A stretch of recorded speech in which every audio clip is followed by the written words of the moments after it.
दिल्ली में world food India 2025 का भव्य आयोजन। भारत बना वैश्विक खाद्य केंद्र।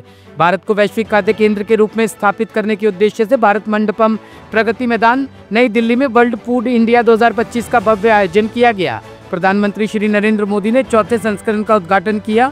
इस बार का आयोजन अब तक का सबसे बड़ा रहा, जिसमें 90 से अधिक देशों की भागीदारी, 2000 से ज्यादा प्रदर्शक कंपनियां और हजारों निवेशक एवं व्यवसायिक साझेदार शामिल हुए। केंद्रीय मंत्री चिराग पासवान ने बताया कि यह आयोजन खाद्य प्रसंस्करण उद्योग मंत्रालय द्वारा आयोजित किया गया है। प्रधानमंत्री जी ने हमेशा प्रसंस्करण के क्षेत्र में ईज ऑफ बिजनेस को बढ़ावा देने का कार्य किया।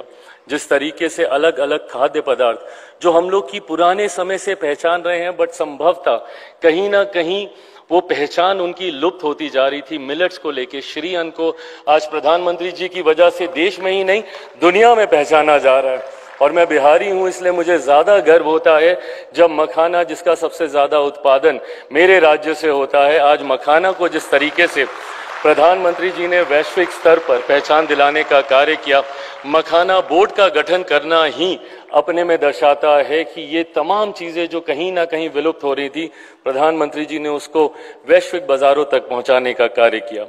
प्रधानमंत्री जी के मार्गदर्शन में मैं, मेरा मंत्रालय, हम लोग की विभिन्न स्कीम्स के माध्यम से हम लोगों ने प्रयास किया कि जितने भी स्टेक होल्डर्स हैं उनको कैसे मजबूती से आगे लेते हुए प्रसंस्करण के क्षेत्र से जुड़े हुए लोग या जो इसके साथ जुड़ना चाहते हैं, कैसे उनको हैंड होल्डिंग हम लोग प्रोवाइड करें।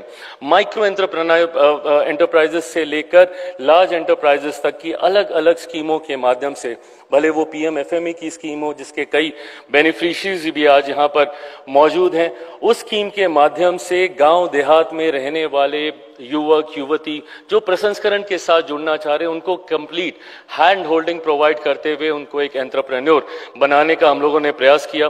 जो हम लोग का लक्ष्य है और जो प्रधानमंत्री जी चाहते हैं कि युवा सिर्फ जॉब सीकर की भूमिका में ना रहे, वो जॉब गिवर की भूमिका में आए। मुझे लगता है यंग उद्यमी उस भूमिका को पूरी खूबसूरती से उसका निर्वहन करने का कार्य कर रहे हैं। पीएमकेएसवाई की योजना हो, पीएलआई स्कीम्स हो, इन्होंने अलग अलग क्षेत्रों में स्मॉल से लेके, माइक्रो से लेके, स्मॉल से लेके, मीडियम से लेके लार्ज एंटरप्राइजेस तक हम लोगों ने अपनी स्कीम के माध्यम से उनको लाभ पहुंचाने का हम लोगों ने कार्य किया।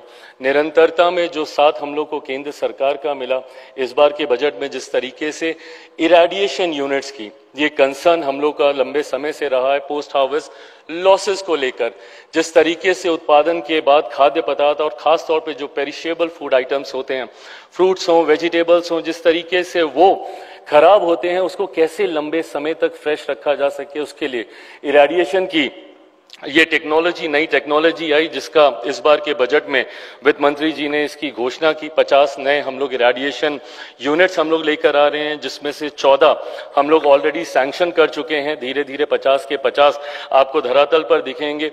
खाद्य गुणवत्ता से किसी तरीके का समझौता हमारी सरकार नहीं करेगी, इस बात को लेकर भी हम लोग उतने ही कमिटेड हैं।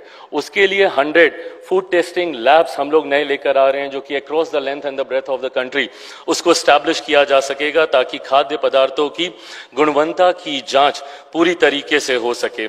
इन तमाम प्रयासों की वजह से जिस तरीके से प्रसंस्करण के क्षेत्र ने अपने आप को मजबूत किया है, दिस इज द रिजल्ट। अब उसके रिजल्ट भी धीरे धीरे दिखने लगे हैं। टॉप स्टोरी ब्यूरो के लिए दिल्ली से हेमंत कुमार की रिपोर्ट।